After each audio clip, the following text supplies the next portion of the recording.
வணக்கம்.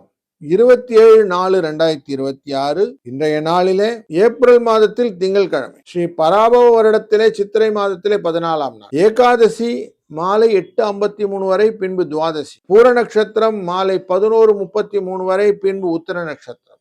இந்த சர்வ ஏகாதசி தினத்தன்று அவசியம் நாம விஷ்ணு பகவானை வணங்குவது. பிரார்த்தனா மாத்திரத்திலே நமக்கு கையில எல்லாம் கிடைக்கும். மழை பெய்யுன்னு வச்சுக்கோங்களேன், மண்ணை அடிச்சுட்டு ஓடிடும், கருங்கள் அப்படியே நிற்கும். அப்படி நமக்கு சில துன்பங்கள் அப்படியே நிற்கும். எந்த விதத்திலையும் நம்மளை நகர்த்தி கொடுக்க முடியாது.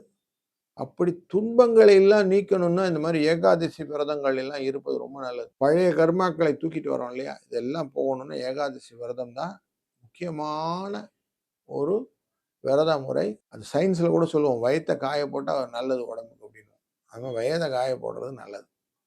15 நாளைக்கு ஒரு வாட்டி வயத்தை காய போட்டு நம்ம எனர்ஜியே. முண்டாசு கவி வார்த்தைகளை சொல்லணும்னா, தொப்பை சுருங்குது, சுறுசுறுப்பு வளருது, சொல்லடி சொல்லடி சக்தி மாகாளி. இப்போ என்ன அர்த்தம்? ஏகாதசி விரதம் இருப்பதனாலே வயிற்றில் இருக்கக்கூடிய அந்த கொழுப்பு குறைஞ்சு எனர்ஜி மூளைக்கு போய் யோசனைகள் நிறைய வந்து உங்கள் வாழ்க்கையில் அந்த எதையும் சாதிக்கிற தைரியமும் தெம்பும் வந்துடும் அப்படிங்கிறது தான் இதனுடைய கம்யூனிகேஷன்.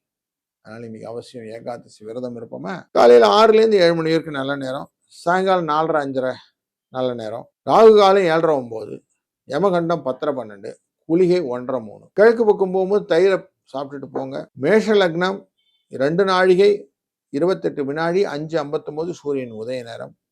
ஸ்ரவணம் திருவோண நட்சத்திரம் மற்றும் அவிட்ட நட்சத்திரத்துக்கு அவிட்ட நட்சத்திரத்துக்கு கும்பராசிக்காரர்களுக்கு மற்றும் மகர ராசிக்காரர்களுக்கு இன்னைக்கு சந்திராஷ்டம எஃபெக்ட் உண்டு.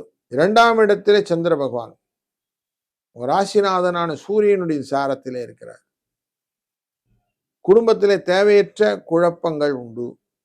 அதிர்ந்து பேசி குழப்பத்தை அதிகப்படுத்தி விடாதீர்கள்.